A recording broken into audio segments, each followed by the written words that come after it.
बिस्मिल्लाहिर्रहमानिर्रहीम अस्सलाम वालेकुम। जी बेटा, कैसे हैं आप? उम्मीद करता हूँ कि सब खैरियत से होंगे। जी बेटा, जैसा कि आपके इल्म में है, 9th क्लास मैथ की सीरीज चल रही है और हम इस वक्त एक्सरसाइज 2.2 स्टार्ट करने जा रहे हैं। इससे प्रीवियस वीडियो में हमने 2.1 एक्सरसाइज कंप्लीट कर ली थी और आज हम जो है एक्सरसाइज 2.2 करने जा रहे हैं। चैप्टर नंबर 2 जो है वो लोगारिथम पर मबनी था। चैप्टर नंबर 2 जो है वो लोगारिथम पर मबनी है और लोगारिथम की एप्लीकेशंस हमने कुछ 2.1 में पढ़ ली थी और आज हम एक्सरसाइज 2.2 स्टार्ट करने जा रहे हैं। बहुत ही आसान एक्सरसाइज है, आपने बिल्कुल परेशान नहीं होना। एक्सरसाइज 2.2 भी बिल्कुल 2.1 की तरह एक एक स्टेप के क्वेश्चन है। बहुत आसान क्वेश्चन है, बहुत आसान सवाल है। आप लोगों ने बस साथ बने रहना है। इंशाल्लाह अगले 5-7 मिनट के बाद आपको ये एक्सरसाइज बिल्कुल क्लियर हो जाएगी। जी बेटा, स्टार्ट करते हैं। इस एक्सरसाइज को करते वक्त आपने सिंपली एक छोटी सी बात याद रखनी है। मैं फिर आपसे बात कर रहा हूं कि एक छोटी सी बात आप याद रखेंगे तो ये क्वेश्चंस आपके लिए कोई बात ही नहीं है। बहुत आसान चीज है, सिर्फ एक छोटी सी बात आपने याद रखनी है। एक छोटा सा कंसेप्ट है, एक छोटा सा फार्मूला समझ लें, एक छोटी सी तकनीक है, उसको आपने फॉलो करना है और ये सारे क्वेश्चन जो है आपके बाएं हाथ का खेल है। जी स्टार्ट करते हैं। ये सबसे पहले ही बेटा आपके सामने एक वैल्यू दी गई है। यहाँ पर ये b जो है ये बेस है, इसके ऊपर आपको एक y, इसका एक्सपोनेंट, इसकी पावर नजर आ रही होगी और ये इक्वल है x के। ये हमारे पास जो फॉर्म दी गई है इसको हम नाम देते हैं एक्सपोनेंशियल फॉर्म। ठीक है, एक्सपोनेंशियल फॉर्म जिसमें हमने एक्सपोनेंट में वैल्यू लिखी होती है, ये एक्सपोनेंशियल फॉर्म है। और उसके बाद अगर हम इस पर लॉग अप्लाई करते हैं, इस वैल्यू पर लॉग अप्लाई करते हैं तो ये वैल्यू कुछ इस तरह से बन जाएगी। अब बात यह है कि ये वैल्यू इस तरह कैसे आई, इसके बारे में मैं आपको बताता हूं। आपने बस ये फार्मूला एक छोटा सा याद रख लेना है और ये सारे क्वेश्चन, और बल्कि ये क्वेश्चन 1 के 8 पार्ट भी इसी फार्मूले से हो जाएंगे और अगले जो क्वेश्चन 2 के 8 पार्ट हैं वो भी इसी कंसेप्ट से हो जाएंगे। सिर्फ एक छोटी सी बात आपने याद रखनी है। बेटा आपने बात जो याद रखनी है, मैं फिर बात कर रहा हूं, ये मेन पॉइंट है, इस पर आपने फोकस करना है। बेटा मेन पॉइंट ये है कि जब इस वैल्यू के ऊपर ये जो फार्मूला इस तरह की शक्ल में आपको क्वेश्चन दिया जाएगा, एक्सपोनेंशियल फॉर्म में जब आपको क्वेश्चन दिया जाएगा, उसको लोगारिथम वाली फॉर्म में चेंज करने के लिए जब आपने लॉग अप्लाई करना है तो ये बात याद रखिएगा कि ये जो एक्सपोनेंट होगा वो इक्वल के दूसरी तरफ चला जाएगा। बेस जो है वो बेस b जो है वो एज इट इज आ जाएगी और जो इक्वल के उस तरफ हमें वैल्यू नजर आ रही होगी वो बेस के ऊपर आकर एक्सपोनेंट बन जाएगा। अब ये सबसे अहम पॉइंट है। ये आपकी जो एक्सरसाइज 2.2 है उससे पीछे बिल्कुल प्रीवियस पेज के ऊपर ये बकायदा ये डायग्राम के साथ ये सारा बताया गया है। आप अगर एक पेज टर्न करते हैं बैक साइड पे बुक का तो आपको ये पूरी वैल्यू इसी तरह बनी हुई नजर आ जाएगी जिसमें इसी कंसेप्ट को समझाया गया है। अच्छा, बात की याद रखनी है, उसकी तरफ आते हैं कि जब भी लॉग आपने अप्लाई करना है किसी भी वैल्यू पर तो बेस तो एज इट इज आ जाएगी, लेकिन होगा क्या कि जो भी इक्वल के उस तरफ वैल्यू होगी वो बेस के ऊपर आ जाएगी और बेस के ऊपर जो एक्सपोनेंट होगा वो इक्वल के दूसरी तरफ चला जाएगा। फिर सुने, इक्वल के उधर मौजूद वैल्यू बेस की ऊपर आ जाएगी, उसका एक्सपोनेंट बन जाएगा और जो बेस के ऊपर वैल्यू होती है वो जो एक्सपोनेंट होता है वो इक्वल के दूसरी तरफ चला जाएगा। अब बात ये है, अब ये आपको हो सकता है क्लियर ना हो रहा हो, लेकिन जैसे ही एक क्वेश्चन समझेंगे मजीद समझ आ जाएगी। जैसे ही 2-3 क्वेश्चंस को आप फॉलो करेंगे, गौर से देखेंगे, ये सारा इजी है, बहुत आसान है। शुरू करते हैं बिना टाइम वेस्ट किए, आ जाए। जी बेटा, करना क्या है क्वेश्चन 1 में, express each of the following. Following मतलब ये जो नीचे वैल्यूज दी गई हैं इनको क्या करना है, इनको लोगारिथम की फॉर्म में लिखना है। आइए जरा लिखते हैं, इन पर लॉग अप्लाई करके देखते हैं। देखें जी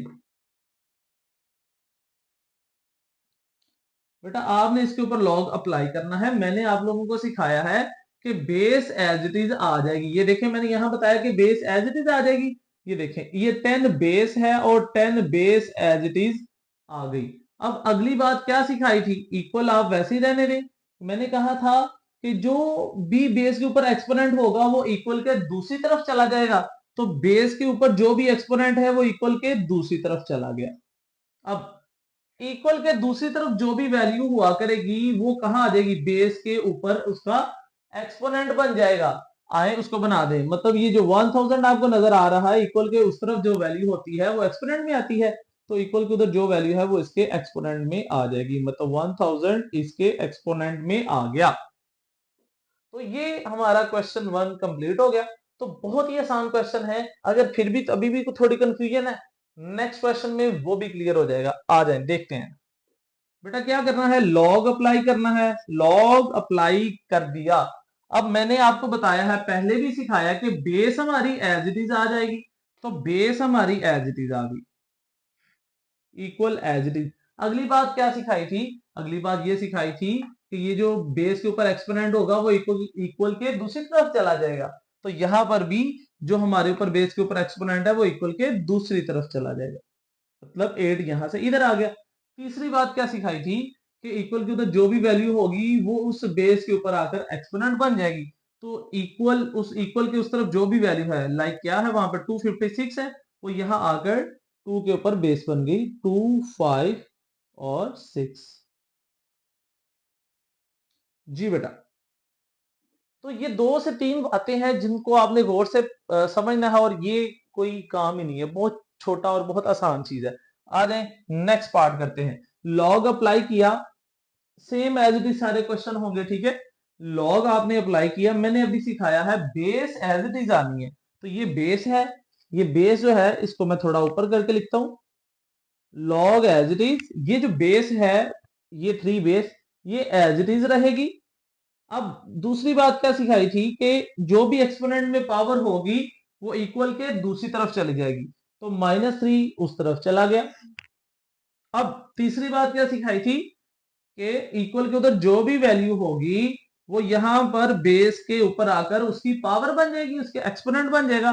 तो ये जो 1/27 है ये यहां आकर इसके ऊपर इसकी बेस बन गया। जी बेटा, इज इट क्लियर? शाबाश। अब हम क्वेश्चन नंबर 4 करते हैं, ठीक है। मजीद इंशाल्लाह उन्हीं 3 बातों को दोहराना है जो 3 बातें बताई हैं। क्या है मैं दोबारा रिपीट करता हूं, इंशाल्लाह मजीद क्लियर हो जाएगा।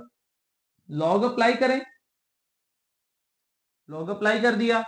बेस, पहली बात क्या सीखनी है, बेस एज इट इज आ जाएगी। दूसरी बात ये सिखाई थी कि जो भी पावर होगी, जो एक्सपोनेंट होगा वो इक्वल के दूसरी तरफ चला जाएगा, ये दूसरी बात आ गई। तीसरी बात ये थी कि इक्वल के उधर जो भी वैल्यू होगी वो यहां आकर एक्सपोनेंट बन जाएगा, मतलब 400 इसका एक्सपोनेंट बन गया। जी बेटा, तो देखिए एक ही चीज बार बार बार बार हम कर रहे हैं, फिर भी आपको अगर कोई कंफ्यूजन है, मजीद क्वेश्चन करते हैं, इंशाल्लाह मजीद क्लियर करते हैं। जी, लॉग अप्लाई करें।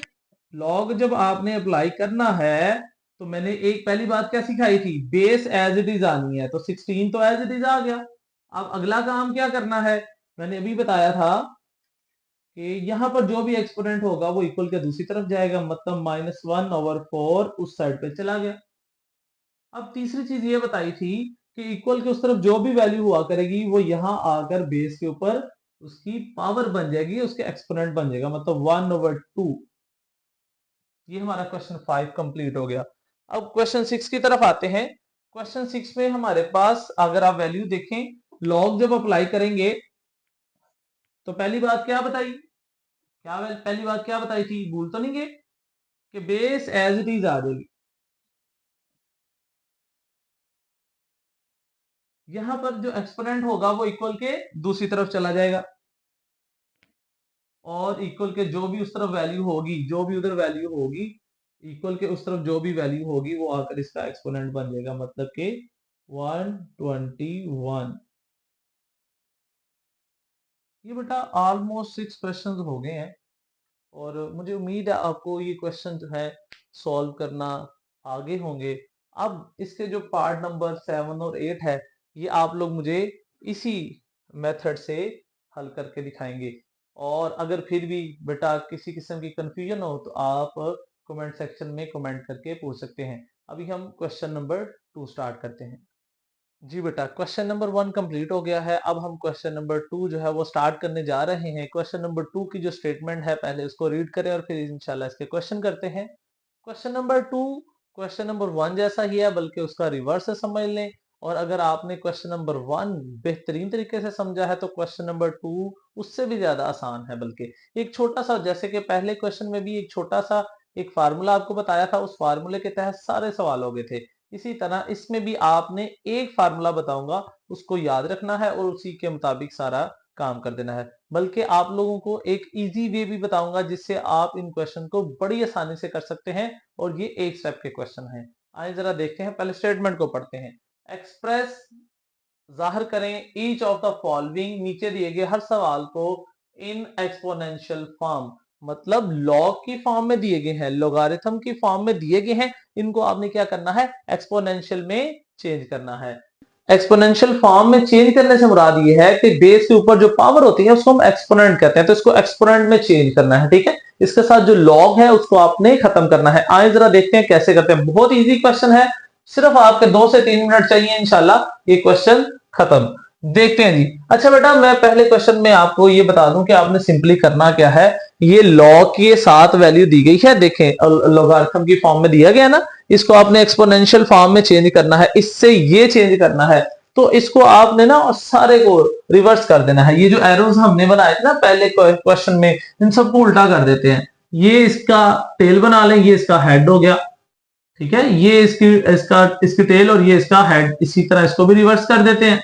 अब बात यह है करना क्या है, बहुत सिंपल काम है। आपने अगर लॉग की वैल्यू को खत्म करना है, बेस जो है वो यहां x की बेस थी, वहां दूसरी तरफ जाकर वो किसकी बेस बन जाएगी, y की बेस बन जाएगी। बस इतना सा याद रखना है आपने कि जब भी लॉग खत्म करना है तो बेस जो है वो दूसरी तरफ जाकर दूसरे एक्सपोनेंट की बेस बन जाएगी। बहुत ही आसान है, आ जाए जरा देखते हैं। बेटा आपने क्या करना है, लॉग की वैल्यू खत्म करनी है। तो लॉग खत्म करेंगे तो सिंपल सी एक बात याद रखें कि यहां पर जो भी बेस हुआ करेगी वो दूसरी तरफ इक्वल के दूसरी तरफ जाकर दूसरी वैल्यू की बेस बन जाएगी। बस इतना सा काम करना है। ये देखें 125 as it is, okay, equal, ये जो बेस है लॉग खत्म किया, ये लॉग जब खत्म करेंगे तो यहां पर जो बेस है ये दूसरी तरफ मुंतकिल हो जाएगी, ट्रांसफर हो जाएगी और जाकर दूसरी वैल्यू की बेस बन जाएगी, मतलब 3 की बेस बन जाएगी। ये 5 यहां से जाकर 3 की बेस बन गया। बस इतना सा क्वेश्चन था। आए मजीद इसको देखते हैं। लॉग जब खत्म करना है तो यहां पर ये बेस इक्वल के दूसरी तरफ जाकर उसकी बेस बन जाएगी, तो यहां फिर बाकी क्या बचा हमारे पास, 16, और ये 2 जो है उधर जाकर 4 की बेस बन गई। ये 2 बेस बन गई किसकी बेटा, 4 की। That's all. नेक्स्ट देखें, लॉग खत्म करना है तो क्या करना है, यहां पर जो वैल्यू है वो एज इट इज रहेगी, ये जो बेस है ये जाकर इक्वल के दूसरी तरफ दूसरी वैल्यू की बेस बन जाएगी। देखते हैं, लॉग खत्म किया, यहां पर 1 बाकी बचेगा, और ये 23 बेस 1 की थी, उधर जाकर ये 23 बेस बन गई 0 की। अच्छा बेटा, ये हम क्वेश्चंस में इसको एक्सपोनेंशियल फॉर्म में चेंज कर रहे हैं, लेकिन आपने इस बात पर गौर किया है कि ये दोनों लेफ्ट राइट साइड बिल्कुल इक्वल है, इनको एक्सपोनेंशियल फॉर्म में लिखा है। ये जो 125 है, ये पहले ये जो वैल्यू थी ये लॉग की वैल्यू लॉग के साथ दिख रही थी, अब ये एक्सपोनेंशियल फॉर्म में आ गई है, एक्सपोनेंट में आ गई है। मतलब अगर आप 5 की 3 पावर सॉल्व करते हैं, 5 का क्यूब लेंगे तो 125 आ जाएगा। देखें, इसी तरह 2 की 4 पावर सॉल्व करें, आप कैलकुलेटर से कर लें, आप चाहे रफ अमल में कर लें, 2 की 4 पावर सॉल्व करेंगे तो आपके पास 16 आ जाएगा। जैसे कि 2 की 4 पावर में यहां पर सॉल्व करता हूं, देखें 2 मल्टीप्लाई 2 मल्टीप्लाई 2 मल्टीप्लाई 2, ये देखें 2 2 जा 4, 4 2 जा 8 एंड 8 2 जा 16। तो ये जो 16 है ये किसके इक्वल है, 2 कितने, ये देखें 1 2 3 4, तो 2 की पावर 4 इक्वल है 16 के। ये देखें 2 की पावर 4 इक्वल है 16 के। लेकिन ये जो 16 है इसको हमने एक्सपोनेंशियल फॉर्म में लिखा हुआ है। इसी तरह ये देखें 23 की पावर 0 है और ये 1 के बराबर है। आप लोगों को पता है किसी भी वैल्यू के ऊपर जो एक्सपोनेंट है अगर वो 0 हो तो वो चाहे 1000 की पावर भी 0 है, वो 1 के बराबर है। तो बिना टाइम जाए किए हम बाकी के पार्ट्स करते हैं। देखें, एक बात सिखाई थी कि जब भी लॉग खत्म करना है तो यहां पर जो बेस होगी वो दूसरी तरफ चली जाएगी। यहां पर भी बाकी क्या बचा, ये वाला 5, और ये बेस इक्वल के दूसरी तरफ जाकर 1 की बेस बन गई। ये 5 बेस उधर जाकर 1 की बेस बन गई। जी बेटा क्लियर। फिर देखें 5 की 1 पावर इक्वल है 5 के। अब हम यहां पर देखते हैं, बेटा लॉग खत्म करना है, वही चीज बार बार मैं रिपीट कर रहा हूं, अब तो आपको हिफज हो जानी चाहिए, याद हो जानी चाहिए। लॉग खत्म करना है तो यहां 1/8 रह जाएगा, और ये जो 2 है यहां पर बेस है ये इक्वल के दूसरी तरफ जाकर उस वैल्यू की बेस बन जाएगी। तो ये -3 की बेस बन गई 2, ये 2 यहां से उधर चली गई। अब नेक्स्ट देखते हैं, ये देखें। तो ये अब इस क्वेश्चन को देखकर परेशान नहीं हो जाना कि लॉग जो है वो उस तरफ लिखा हुआ है तो अब क्या होगा, तो ये है वो, इन चीजों से परेशान नहीं होना। चाहे उस तरफ लिखा हुआ है तो आपने लॉग खत्म करना है। लॉग खत्म करके तो सिंपल सी बात है, ये 1/2 एज इट इज लिखें, ठीक है। ये लॉग खत्म करना है, यहाँ जो भी बेस होगी वो पहले उस तरफ 3 की बेस थी, अब वो किसकी बेस बन जाएगी, यहाँ आकर 1/2 की, और वहां सिंपली क्या बच जाएगा, 3 बच जाएगा। ठीक हो गया। अब इसी तरह का आगे भी क्वेश्चन दिया गया है, लॉग जो है इक्वल के उस तरफ है, वो चाहे इस तरफ है या उस तरफ है, उससे परेशान नहीं होना आप लोगों ने। तो लॉग की वैल्यू खत्म करनी है, तो यहां पर जो बेस है ऑटोमेटिकली दूसरी तरफ ट्रांसफर होनी है, तो ये बेस ऑटोमेटिकली इस तरफ आ जाएगी और यहां आकर ये 10 बेस बन जाएगी इस 5 की, और इक्वल के दूसरी तरफ तो लॉग खत्म कर दिया, और उसके जो वैल्यू है बाकी वो हम 7 लिख देंगे। तो लास्ट पार्ट रह गया, इसको भी कंप्लीट करते हैं। तो आज हमारा एक्सरसाइज 2.2 का क्वेश्चन नंबर 1 और ये है हमारा क्वेश्चन नंबर 2, दोनों कंप्लीट हो जाएंगे। तो देखें जी, पार्ट नंबर 8, लॉग खत्म करना है। लॉग की वैल्यू जैसे ही खत्म करेंगे हम, तो हमें पता है ये जो बेस है इक्वल के दूसरी तरफ ट्रांसफर हो जाएगी, इसको दूसरी तरफ ट्रांसफर करते हैं। लॉग खत्म किया, यहां पर हमारे पास बचा 1/16, ये बेस इधर 1/16 की है, ये दूसरी तरफ जाकर बेस बन जाएगी किसकी, -2 की। तो ये हमारा नेक्स्ट क्वेश्चन भी सॉल्व हो गया जी बेटा। उम्मीद करता हूं कि ये समझ आ गया होगा, लेकिन अगर मजीद भी बेटा किसी किस्म की कंफ्यूजन हो तो आप कमेंट सेक्शन में क्वेश्चन कर सकते हैं, इंशाल्लाह बर वक्त उसका आपको रिप्लाई दिया जाएगा। लेकिन अगर उसके बावजूद भी आपको किसी किस्म की कोई भी एजुकेशनल इंफॉर्मेशन चाहिए हो, तो बायो में मेरा नंबर दिया गया है, आप मेरे से व्हाट्सएप पे राब्ता भी कर सकते हैं। फी ईमानिल्लाह, अल्लाह हाफिज।